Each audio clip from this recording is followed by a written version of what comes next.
All right. Hey, everybody. This is Monica from No Conditions. I am here with the great and amazing Mrs. Ryann Newman. Thank you so much for coming in and hanging out with me. The new norms. This is crazy. Yeah, exactly. Yeah. As we were talking, everybody kind of has their own little way of dealing with the quarantine. How have you been hanging in there? Being a teacher to two daughters? Yeah, homeschooling's not exactly my jam. I figured that out. No. There's a reason that I didn't become a teacher. I definitely enjoyed the time with my girls. I say if rummy and playing Uno counts as homeschooling math, then we're killing it over here. But, so we've done a ton of stuff. We've gone camping and hiking and doing just a lot more things with our kids, but we just did the bare necessities with the Scholastic. For our kids, because both of their parents lost their job and our lifestyle changed so dramatically, my goal was more of like triage for their mental well-being as opposed to their education. Yep. And I think that's one of the most important things. You have parents that are they're trying to deal with the academics more than the mental health part of it, because the kids have questions too. Oh yeah. So, like I say, so we do fairs and festivals. That's what our profession is. I'm 44 years old. And so for me, my family's been in the fair industry since 1961. So for the past 44 years, I've come around the springtime, we start traveling and doing fairs. And so it's kind of, inherent in my my year that at this time, this season, we're ready to rock and roll and get out of the house and go participate with a lot of activity and a lot of friends and a lot of family. And it's part of my kids' life. While they're still in school, they're home, but then we go on the weekends and get to go see all their fair friends. We call them our fair family. And so there's been some serious changes for all of us in that we're kind of stuck at home. Your family originally started doing, your dad was the pony ride, correct? Yeah, Dad's been doing pony rides. He started at church bazaars with his family of 9 when he was a kid. And now, so that it kind of just morphed into, he did it really well and very professionally and did some of the biggest fairs in the state. And then his kids, all of us, actually, both my brothers and myself got involved in the fair industry. We did other things, like I was looking at a psychology major. My brother was a pilot. My other brother was a dentist for horses. And then eventually it's just kind of in your blood. That's how I can describe it. So you start to just miss it and you end up coming right back to it. So it's for us, it's not just our job. It's basically our way of life. And it has been since we were born. So it's definitely feels very strange and unnatural for us this year. So I have a question for you. So whenever you go to the fair, and I'm sure there's a lot of work going on behind the scenes that us as fairgoers do not see. At the end of the day, is it basically you're more family with all the other vendors where, you guys, coordinate of timing of getting togethers and talking about what worked last year versus what can work this year? I mean, is there a lot of that, or is there a lot of just, have you guys kind of like a full family union? So we always, one of the, you might be a redneck, that somebody had created one that says you might be a concessionaire. And one of them was, if you drive 500 miles and you're with the people you just left. So we literally will be together at a fair, drive 500 miles and be together again. There's a misconception that a fair is a one unit and goes everywhere together. That's not altogether true. There's a different carnival. There's different vendors. It shakes up a little bit. You might be next to somebody new, but it's pretty much the same essential core group. Mm-hmm. So you become very close to them. There's a few carnivals that we work with, and of course we get to know them. And then there's a few vendors where your locations have changed over the years, so you've developed relationships with them, and your kids have grown up together and things like that. So we have conventions in the fall, so we get together then and do a lot of creative planning for the years with everything from concessionaires to fair managers to fair boards come in and kind of brainstorm and work on developing better techniques for the future for fairs. So we do that in January. So we've just had all been together, and each, like, Western Fairs has one, Texas has one, Oregon has one, Washington. So if you're an entertainer, you'll end up going to tons of conventions. So you do a lot of socializing with your fair family in the off season, and then you're kind of together in the summer. So I say I actually spend more time with my fair family than my own family sometimes. And you do the sweet treats. Yours is it called the Rainbow of Flavors? No. So we No. have, we still do the pony ride. I've done the pony ride since I bought my own pony when I was 21 and started and created my own route separate from my dad's. So we don't compete with each other because that's frowned upon. And Yes. yes. And so, and then just 2 years ago, of course, it seemed like a great idea 2 years ago. And now all of a sudden it's like, we bought a business called the Fruit Caboose from some friends. Speaking of Fair Family, they were great friends with my parents. I used to work for them when I was in my teens, when I had to take a break from my own real job with my parents. I wanted to try something new. So I went at one of my best friends and I sold ice cream and yogurt for the summer. So we had a relationship with them and they were finally retiring and they had a very well developed season with great locations and a beautiful stand. And it was one of those opportunities where you're like, wow, this is not going to come again. So we have to do this. But of course, because it was very well developed and a beautiful stand and great locations, it was expensive. Yes. So my husband and I went way out, on a limb and took a huge risk, but it all made sense. We did it all on paper and figured it out. And we're confident that we would improve upon what they were doing, or at least hold steady with it because they were really great operators. And, we will make it through this year, but wow, if it hasn't added a tremendous amount of stress. I had obviously paid off my business that I bought when I was 21. So we were kind of debt free, but we wanted to kind of swing for the fences and go out, big and doing great things at big fairs with a lot of our younger contemporary friends were at those fairs. And so, now all of a sudden, having just not 2020, that's frightening. But I tell people all the time, I would shake your hand today and drop every fare this season, guaranteed, as long as I knew next year would be okay. Exactly. But this uncertainty about going forward is probably the scariest part for me. Like I said, we can make it work for a year, even though we have assumed these giant payments for this business and stuff. We'll figure it out. But it's like, should I be pivoting and changing to a whole new profession? Will our industry come back, at all? And if it does, what will it look like? Will it even be fun to participate in? So that's kind of the uneasiness and vulnerability that we're feeling today. And also too, what is the new norm? What is considered a new norm for people is, especially for state standards. And, I kind of feel like, I don't know, I'm different because I think most things are bullshit anyway. But I think that, there comes a time where, this great country was built off of sweat, blood, tears, and people who are willing to take a chance. And if taking a chance means that, we're gonna, we either stay home and nothing happens, or we go out and work and nothing happens, or something, you're screwed either way. It doesn't really matter. I think that's why you and I get along well. I think we have that in common, where it's kind of what you see, what you get. And I have to agree. I do believe this was, it was global. So it wasn't just the United States for sure, No. but the United States and the way we reacted, the way we handled it, it's just, we're in such strange times, like where everything just becomes negative and hostile and overreaction, instead of, kind of slowing down, taking a breath and figuring out the best way forward for everybody. I read an article about the protected class, which basically that's your government workers and, the higher end people. I mean, there's some billionaires that have made a ton of money on this.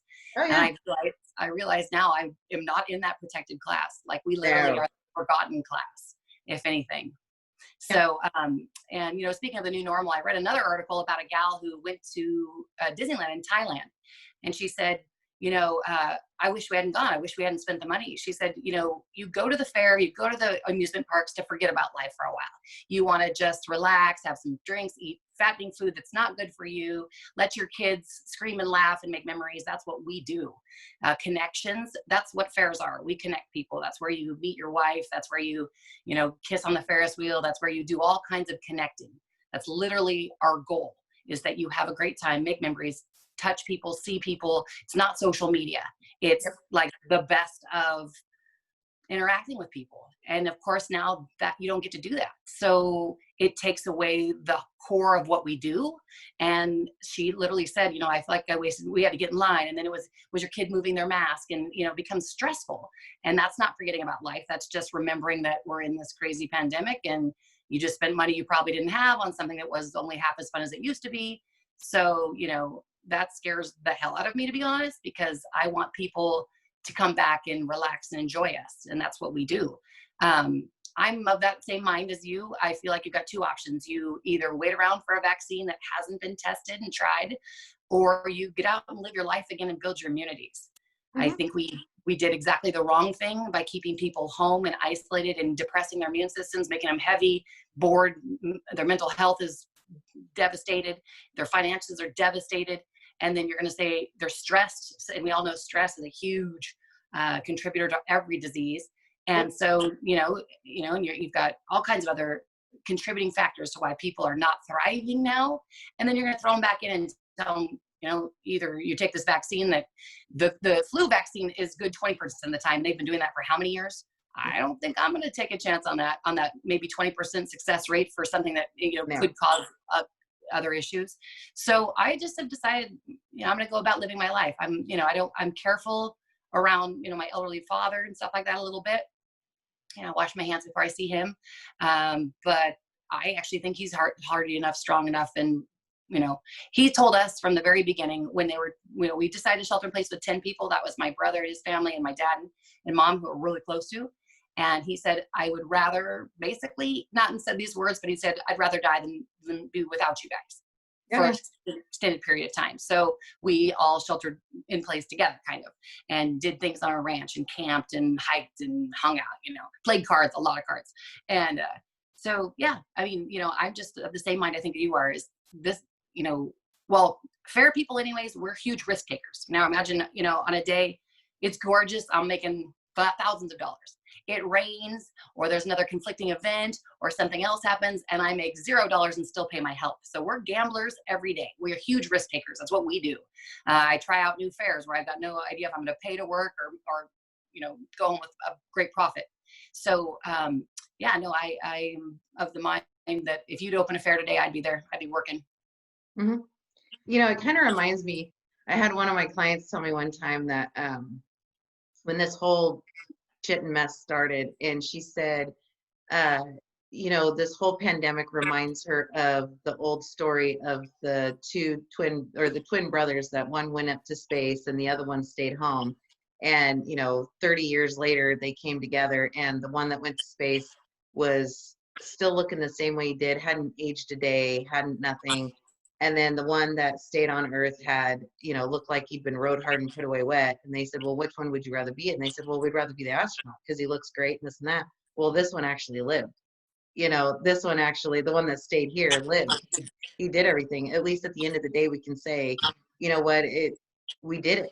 So you either stay inside germ-free and you have no experiences whatsoever, or you roll the dice, risk it, half the people, I can't tell you how many people have died in a car accident just from trying to shelter in place and going out that one time. Talk about bad luck. It's and I'm kind of like, I'm totally dialed in on this, but I kind of feel like if it's your time, it's your time. You can obviously make smart choices to, I don't bungee jump without a bungee or anything, Exactly. But wash your hands whenever you get out of the bathroom. Yeah, plain and simple. I've always said, it was funny. I was on a Zoom call for a health department issue. And the guy said to everybody, he was explaining why they're making some of their restrictions harder. And this was before COVID, actually. He said, do any of you still drink out of a hose? And he was going to say that nobody does that anymore. I'm like, yeah, totally. I live on a ranch. He would say we'd move past that. But I've been drinking out of a hose, cleaning stalls in my flip-flops since I was a kid, eating hamburgers, with hands I hadn't washed after, I've never been like a super germaphobe to begin with. So I would assume my immunities, and I've been eating fair food my whole life. And, I think the stress will kill you before the germs will. So I've been trying to just kind of avoid the stress. I tell you what, my kid, when she was a toddler, I drank after she ate a Ritz cracker. So if that's not going to get me after anything, I don't know what will. I'm totally, it is what it is. The people that are making the decisions are the ones that have never gone to the grocery store with a calculator. And that's the problem that I have. Well, the people that are making decisions are not living the repercussions of those decisions. Absolutely not. They haven't missed a payday. And this is the one thing that bums me out that I'm working on mentally really hard. Some of my very, very best friends are, work for the government or work in, the sector that's still being paid. And I feel a lack of empathy from them. They were acting like I I mean, maybe I was oversharing a little bit on Facebook of, what was going on with things. Same And here. yeah. And I was like, but if you went from 100% of your income to zero in a day, with no, nothing changed, your bills are the same, everything else is exactly the same. Trust me, you'd feel a lot more empathy for the situation and be more focused. And plus, I had a whole lot more free time to be on Facebook because I don't have a job.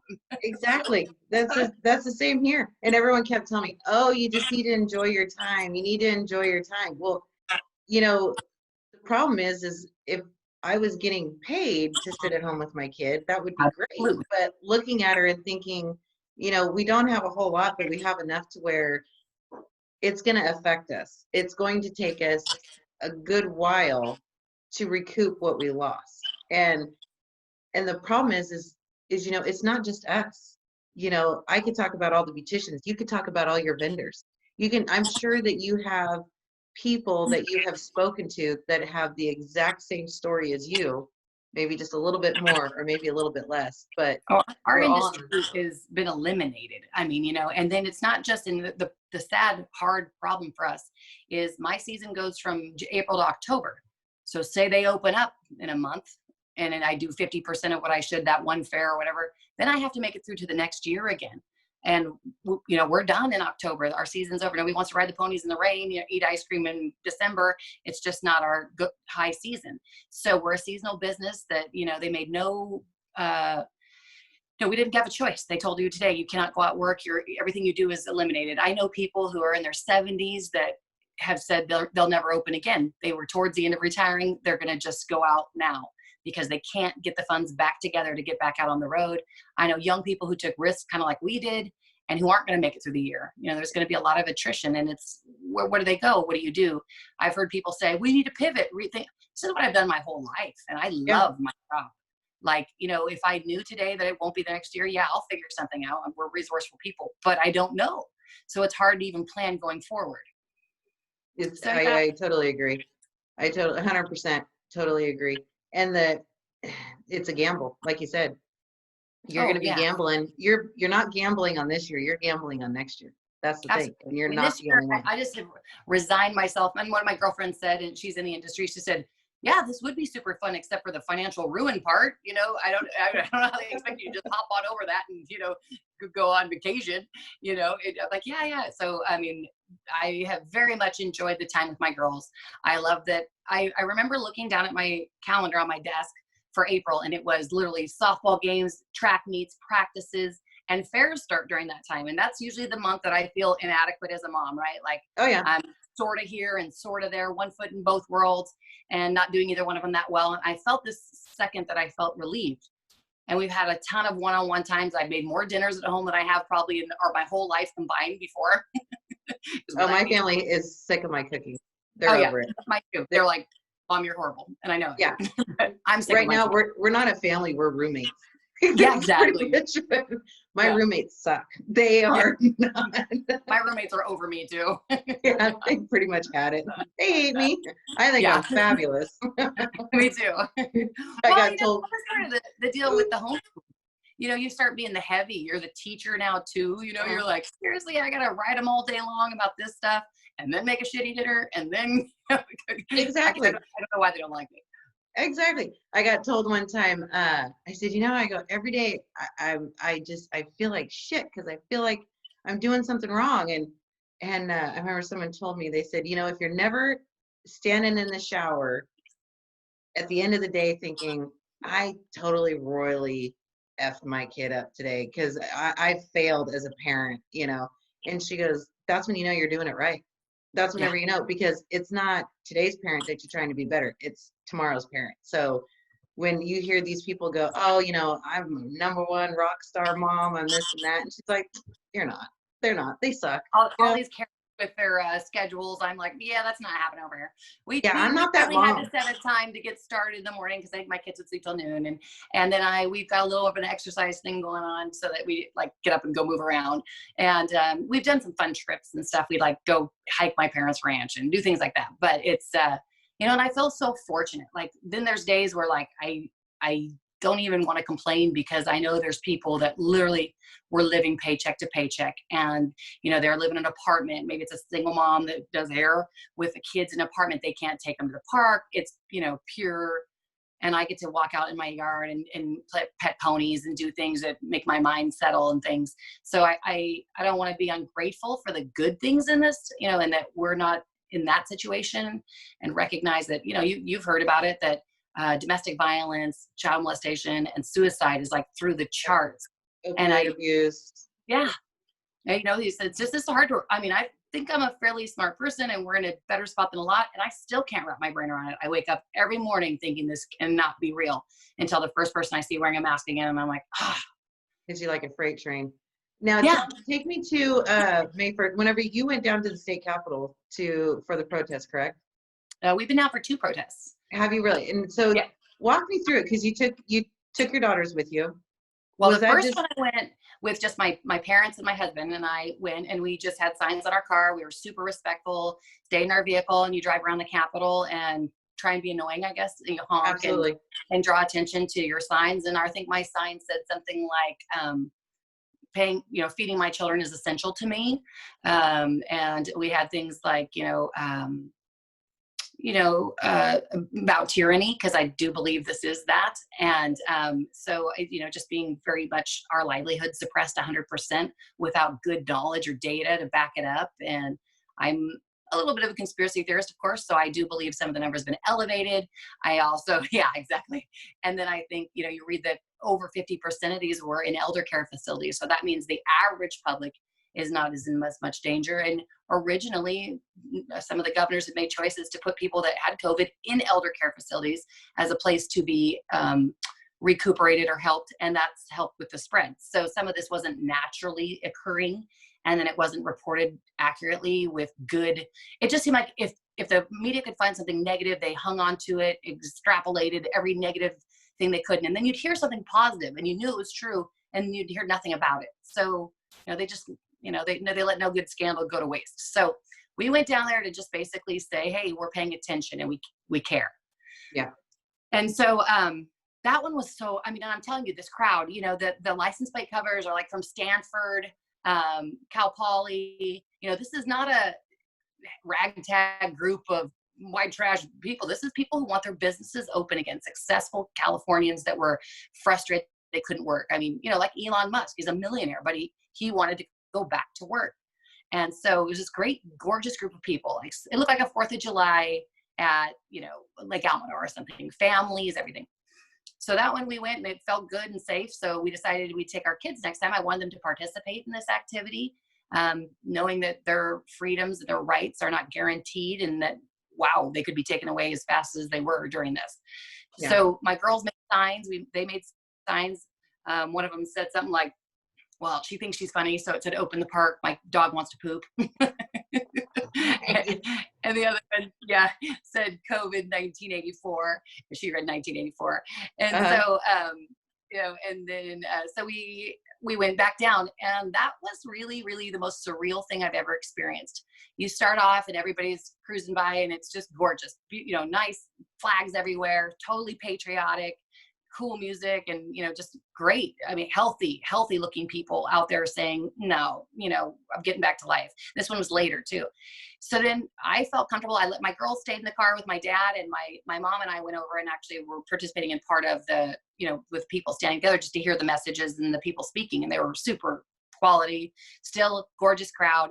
And that's when the riot police came and just started multiplying, and it was the most surreal thing I've ever seen. And then they had the snipers on the roof of the Capitol, and I was like, that cannot be happening. Like, they were chanting things like, we want to work, my job's essential. One chant was like, where's Newsom? Just like, we'd love to talk to him kind of thing, but nothing was aggressive. They weren't storming the doors. Nobody was hostile.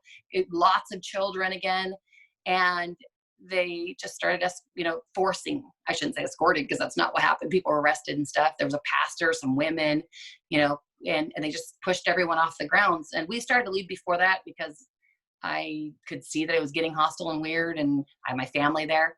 But I will never forget that. I will literally never forget that in the Constitution it says that you have the right to peacefully protest, and that's what people were doing. And we didn't, get that right afforded to us that day. It should have been the biggest story in the nation. It should have been the greatest fear for everyone in the world. And because we are the leaders in freedom. And I'm going to tell you, that was pretty freaky for me. Yeah, I won't forget that.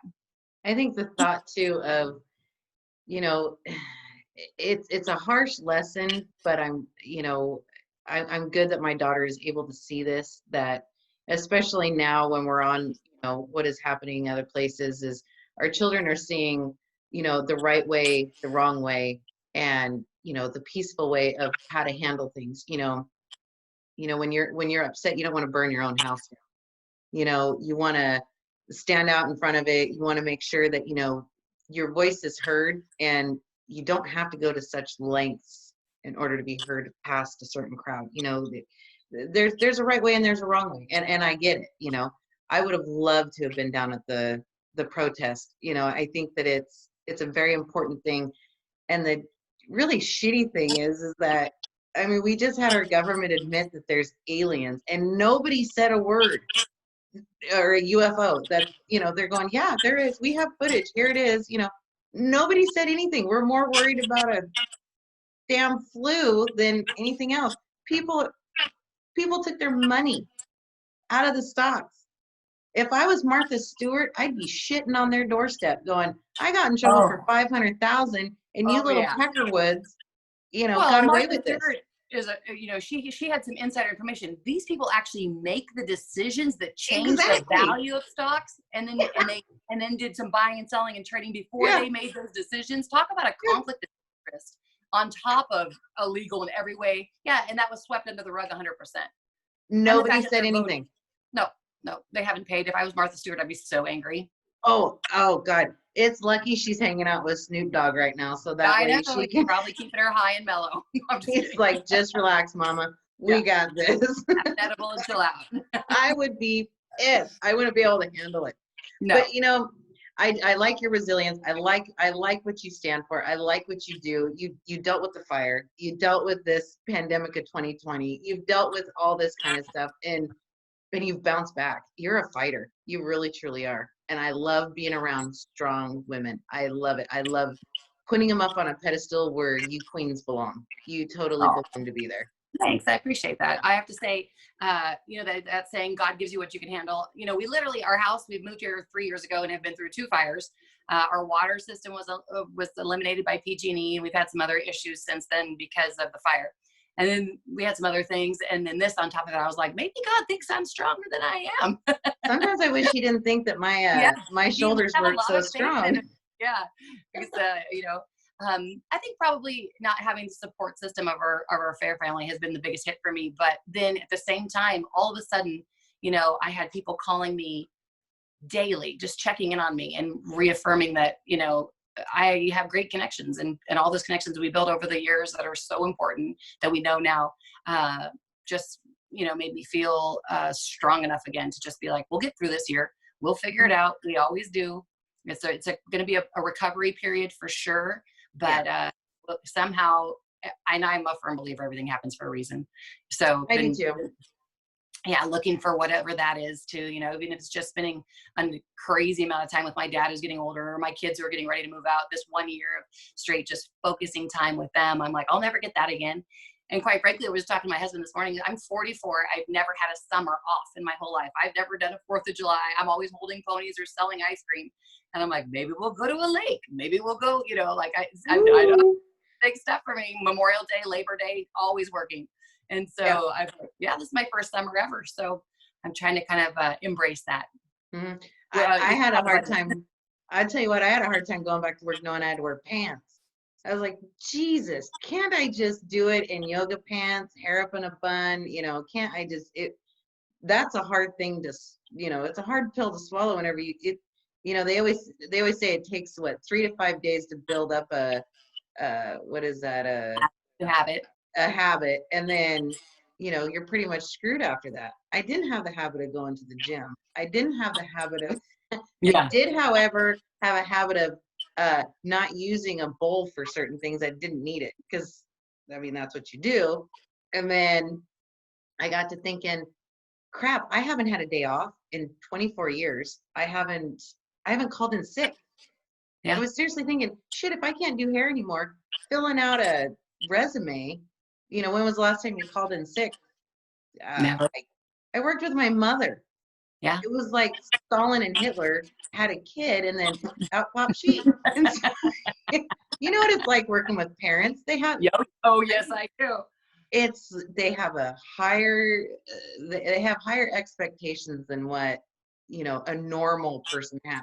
So I don't know. I got to thinking about that. Like, shit, what am I gonna do? It's gonna be just crazy. I've never had this before. I've never Well, looked for my kid. like, I guess that, like, I'm a little bit jealous of jobs that, like, eventually we have to start cutting hair again, right? That has to happen. It has to. I don't know about fairs and festivals and things. I mean, we need them. We actually need them. Music festivals. I mean, think about that. Like, just the art and the everything that happens at those festivals. I personally believe they're essential, but our government doesn't seem to think so or deem it that way. I mean, they've negated agriculture, which you and I both know is, like, very, very important, feeds the world, and somehow they can convince Exactly. people that's not a good thing. So I could see them, being able to manipulate this kind of an event as not essential. So yeah. I mean, I miss my hair girl more than probably any other thing. So Yes. I feel like your guys' jobs are safe. Like, I call her daily. Just tell me when you're ready. Just let me know when you can Yeah, get me. well, I'm waiting shit, on you. I'm in the same boat as everybody. I was in denial about this gray that's going on. I'm like, oh God. Just tell people you've been painting. Oh yeah, well, I did. I've actually painted my house twice since this started. Have you really? I did the front, and then I decided I didn't like it, so I did it again.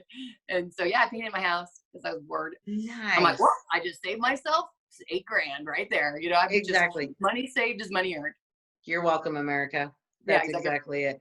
Yeah. So what's on the horizon? So where do you see this? I mean, what is your idea of, at the end of this, what would be ideal would be to open up and to have, everything that we want and need. What is your thoughts on this? Where do you see this going? Do you see it going back to normal ever? Or, because Disneyland is opening, all these places are opening. I don't understand, which I'm sure I sound like a broken record to some. Now I know how other people feel when they say, I saw this salon open and I saw this salon open. How come you're not open? Is it, now, are you guys state, county? How does that work? So a big part of the fair network is DAAs, District Ag Associations, that work for the state. Okay. And so, they're at the total bequest of their health department and their suggestions / requirements. The health department will tell them when and if and how they get to open again. We got to be kind of, I hate to say this like this, but like the whipping boy for this last year. They had an E. coli case down in Southern California at a fair we were at, and we do pony rides.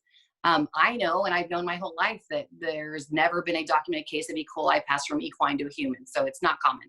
Never happened. I actually called the CDC in Georgia to reinforce this, and they told me that. They've never, ever documented that.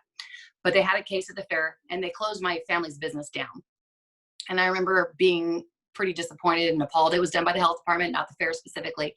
And I actually called the lady at the health department. She's like, I don't know anything about it. So I'm thinking, well, are you qualified to make that decision? But what she said was, in an overabundance of caution and because of optics and perception. I'll never forget that statement. An overabundance of caution and optics and perception. So what I've known and learned recently about the world is we don't operate on facts and science and reality. We operate on an overabundance of caution, optics, and perception. What looks good on Facebook? What looks good on social media?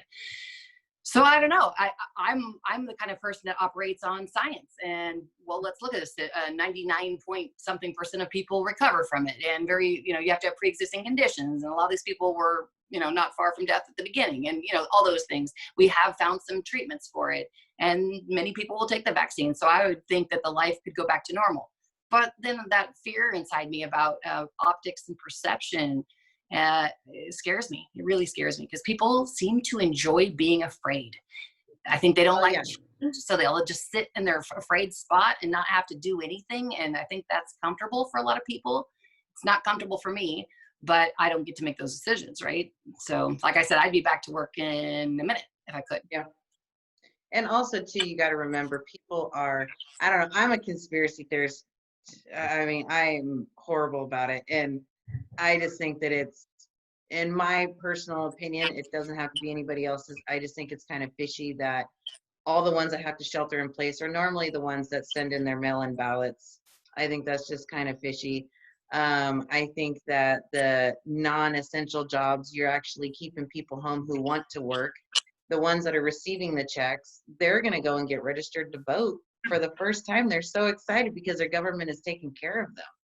Oh yeah. So, I mean, Well, and then there's, you see that they're housing homeless people, thousands and yeah, thousands of homeless people in motels and providing them with drugs and alcohol.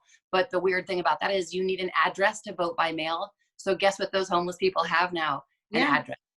So exactly. there's a lot of fishy business going on. I think there's a lot of ulterior motives that have nothing to do with your or my well-being. I don't feel like the government's taking care of me or my best interest. I feel like I would love to have the sales tax money I've paid back just for the last 2 years to live on. We're serious contributors. My family pays tens of thousands, if not up to $100,000 in taxes a year annually. Yep. And now I'm broke. I mean, $0 in revenue coming in. I would just love to have that money back. Oh yeah. And I don't think they have my best interest at heart. And I feel like they're very condescending and self-righteous to the public who pay their bills. I mean, Oh, I'm absolutely. paying this salary. When they kicked us off the Capitol grounds, I thought to myself, wait a minute, my taxes pay for this place. That's your There's house. what, yeah, I should It's be no able to different than the party White on this House. lawn if I want to. Yeah. Yeah. So It's I felt it's very frustrated by that. it's no different than the White House. I remember one time my mom and I were having that conversation and she looked at me and she says, that White House doesn't belong to the president. That belongs to the people. That is our house that we are letting him use while we are putting all of our trust and faith into him. It is not his to keep. That is ours. Well, That is and where our then you money saw goes. after that protest, you have, and I saw that meme. It was like from what's that movie? Well, where Newsom was just going to be punitive to us if you don't listen to what I say, and it became a dictatorship. I don't think there's any other way to say that. Sure. You didn't see any uptick in cases. You didn't hear of, there was thousands of people there on the last time that we protested, and they were all together, no masks. You didn't hear anything about people all of a sudden becoming ill in mass quantities. So I think, by default, we sort of prove that theory may be false. And he then, well, we're going to shut all this down again. You're all going to be punished like children. Mm-hmm. Wait a minute. Remember, I pay your salary. Yep. So, and then he had the power. We've somehow given up that right and power to make decisions for ourselves anymore. Well, also too, you got to remember is we are in a society now to where we are actually releasing the criminals and wanting to jail people for. I mean, I charge $10 for a haircut, and I got told that one of the things is either a fine or 6 months in jail. Now, I'm a chubby girl. I'll be traded for moon pies and cigarettes. I know what'll happen. I ain't going in there. But I mean, the pokey scares the shit out of me. Yeah. And I looked at my husband. I said, if anything ever happens like that, you have to promise me you will do anything and everything in your power. And he goes, I'll get you out of there before dinner. Like, there's no question. But the sad thing is they're gonna do it. They are threatening that. They are saying, no, don't go to work. Stay home. Don't go to work. And I'm thinking, shit. And it's not like they came in and then, because I called to find out about my mortgage. I called and said, hey, can we defer this for, yeah, you can do it for 4 months, but on the 4th month, you have to pay all 4 months at one time. The balloon. I'm not going to be working at all this year. I'm not going to have more money 4 months from now. So the government said, you can't go to work. You can't pay your bills. You can't, quote unquote, feed your family if you're in that, and we're not going to, help fill the gap. We're not going to do any major, support for you. They give a bunch of people. My daughter and I went after the second time I was painting my house to the Home Depot in Orville. This is in April 2nd to April 10th. The Home Depot in Orville, the line was insane. And we're all standing right next to each other, which is stupid. We were the only people that had masks on because I thought it was required. Otherwise, I wouldn't have done it. And I've only done it to go get paint because I wanted to get that job done, because otherwise I just avoid stores that require them. Yep. And so we get there and I'm at the paint counter talking to the dude who has no mask on. He's like, this has been awesome. I'm getting crazy overtime. We get hazard pay for working during this. And I got the stimulus check. Why is he getting a stimulus check? He's still working. Yep. But then on the off chance, and the same exact stimulus check, well, you know, for somebody who's, you know, making maybe a little bit over minimum wage, but our lifestyle was, you know, had a much higher profit margin and much bigger bills. So your $1,200 didn't even pay for half of 1 month of my health insurance. We paid $2,500 a month. My husband had cancer in 2013. So for me, it's not an option to let my insurance go. He's part of a clinical trial. So I'm almost 30 grand in a year just for health insurance. Mhm. That's not touching my house payment, my food costs, my insurance for my property, all the other things in the world. And your $1,200 stimulus check's going to change my life. How? Exactly. It was, Hey, and the problem is, like, I never received one. So I never got a stimulus check. I didn't do the unemployment. I didn't do like all this shit because every time I got on there, it says NA, not applicable, you know, $0. This is how much you get. And I'm thinking to myself, you know, you have people who obviously have a higher pay grade than I do to figure this shit out and make it easier for people. We were very unprepared for something that we had plenty of warning about. That's what pisses me off. And now it's even worse because I don't know why Newsom is doing this, but he's pointing fingers at people saying, well, it's got to come from there. Just like saying it came from a manicurist. It came from here. It came from there. He has no idea making those statements, what's going to happen.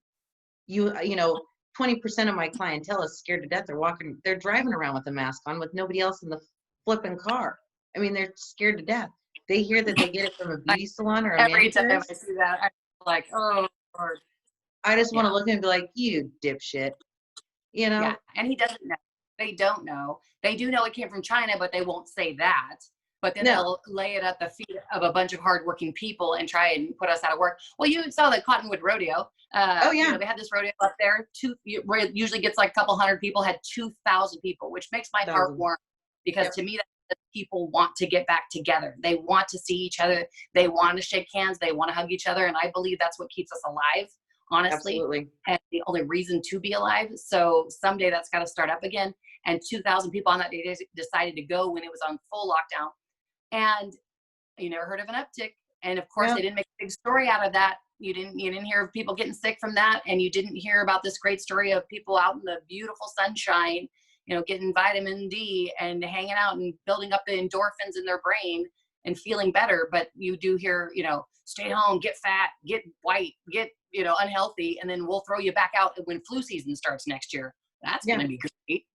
Well, we need they're going to need everybody to be in their homes come November, come election time, so that way they can send in their mail-in ballots, and you know, they're going to try and put the brakes on the Trump train as quick as they possibly can. So, you know, I don't know if that's going to happen or not.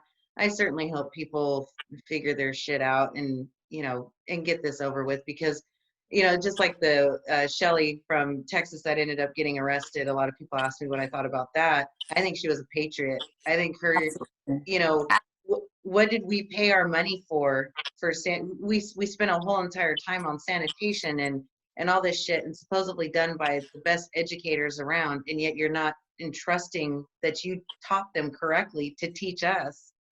So basically you're saying that you are full of shit and you don't trust the people. So, Yeah. you know. Oh no, they basically everything. told us all we're too stupid to even make choices for ourselves, let alone run our own businesses, you know, Oh, absolutely. plan our lives. You know, you're so dumb. We have to tell you how to live because otherwise, you know, although, you know, you see that Newsom's going golfing and doing all the things that they tell us, you and I, the little people can't do.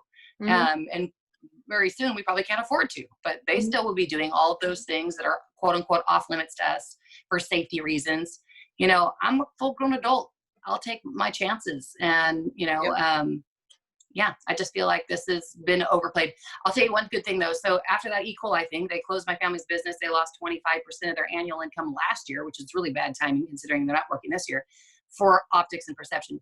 Well, the next day, the fair, and everybody was afraid. I do food. So I thought, oh, how's this going to be? Nobody's going to come to the fair. The next day, the fair was up. You got the publicity from it. And so people were thinking, oh, the fair's here. And I guess apparently they don't all operate under fear forever. What I've learned about people is we have short memories. Like we're already talking about the rioting. We're already talking about, I know, is that wrong that just a little piece of me was like, I'm kind of glad there was some rioting or something going on so there was something besides COVID in the news for a minute. Yep. And that's terrible that I just said that, but it's just like, let's move on. Let's get our life back together. You know, you have your choice. I think there's just two, as far as I can surmise, with my supposedly undeveloped brain that they think we have, is that you either go out and have your life, or you take a vaccine. So I've chosen option A. I wonder how many people, if the government said, hey, I need you to get into this train car and we're going to take you to go get a vaccine, because it worked really well in Auschwitz. So I'm just wondering if that's going to work, you know, here is basically, it's like a constant thing. It's like a never ending reel, you know. I mean, look what happened in Nazi Germany to the Well, they always say if you don't study history, it'll repeat itself, or if you don't learn from it, it'll repeat itself, and it does again and again and again. You know, Absolutely. socialism's been tried, it doesn't work. They do, you know, find different classes to suppress, and I think right now the number one discriminated class against is the working class. People who work hard for a living, and you know, and we're an unprotected class. I've never felt so discriminated and suppressed and not protected and not supported. If this would have been, I always say, if this would have been 20 years ago, my mom would be in the pokey. I tell you what, to tell that woman not to work, and you breathe that into your children, and I'm hoping to breathe that into my daughter too, is you want to work smarter, but you also want to work harder. It takes two of it. I don't care what anybody says. It takes both of it. But sometimes getting in there, rolling up your sleeves, just get the job done and be over with. That's what you have to do. And it's hard to stop that hustle. It's hard to stop it. It's like a train that has no brakes. And I don't begrudge anybody that is wanting to do it. I have I've worked since I was 13, literally went to work when I was 13 for my parents. I had never, even when my husband had cancer, we didn't take unemployment. So we have a corporation, so we pay in. So we actually were qualified for unemployment. I thought, you know what? I pay in thousands of dollars in taxes. I will actually, but there's a huge part of my soul and dignity that wasn't cool with that. Like, I was proud that I'd never taken anything from anybody. And barring any, you know, losing 100% of my revenue, I don't think we'd be doing it even now. And one of the things I think is they're trying to get people comfortable accepting aid and getting on the absolutely. dole. And, you know, people who it was not in my DNA, was not in my character, but I literally need to pay my health insurance and stuff. So I'm like, okay, I guess we'll take this. I've paid into it since I was 13. But at the same time, it was kind of a feather in my cap that I'd never needed any help with anything. And I kind of resent them a little bit for putting us in a position where you almost have no other choice. But there's a bunch of people who are going to get, you know, it's that other generation, you know, my parents, your mom and dad, they just always worked hard, and they would have done it for free almost, you know, that's just their program.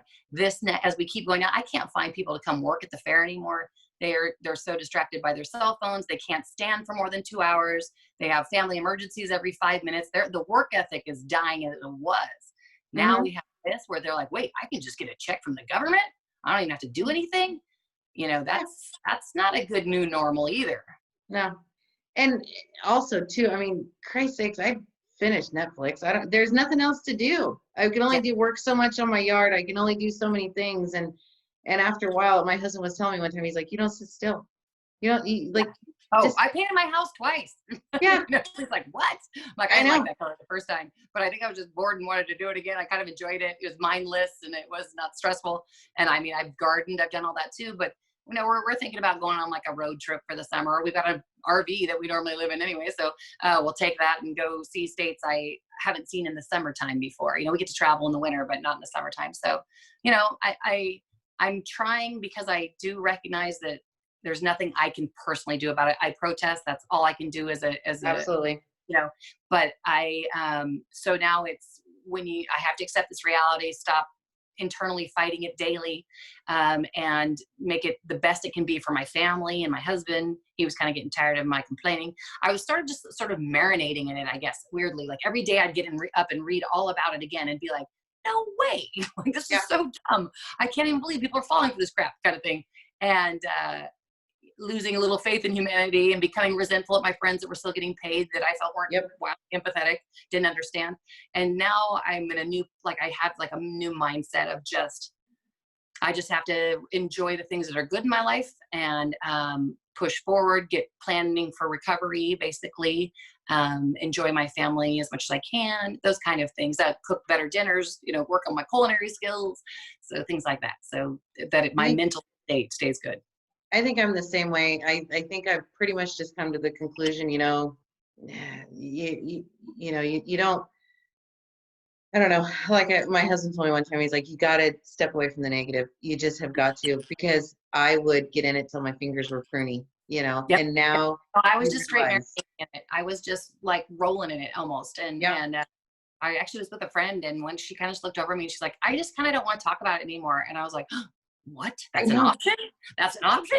We can talk about other things. And then I started talking about other things, and I felt better. I was like, holy crap, I have just been 100% immersed in this for a while, just because I think partly because I'm a control freak and I had no control over it, and partly because I felt it so absurd. But so now I'm literally working on training my brain to fixate and obsess on good things, because this is not in our control right now. And you come to the conclusion that, you don't live once, you only die once. You live every day. You got to do it. You got to do everything and anything and everything that you possibly can. And that has been my new motto. And I don't know. I think the only good thing that's come of it is I don't have to wear pants. But I mean, if that's my thing, that has nothing to do with anybody else. I am gardening. I'm doing all that shit. Professional up top, casual on the bottom. Exactly. Good thing this monitor is only halfway up. It's a complete disaster down there. I have a 9-year-old, and I'm like, God, did you brush your teeth yesterday? Yeah. Oh no, I've asked my kids. I'm like, when was the last time you brushed your teeth? Are you like, doing basic hygiene? Yeah. Why does it smell like onions in here? Like your armpits? Why does it smell like it's time? My 15-year-old goes, I think I'm going to put on my day sweats. She has her night sweats and her day sweats. I'm like, oh my God, we've devolved totally. I know. And it got to the point where I was like, well, now it's getting hot. Shit, now I got to shave my legs. Holy shit, I can't.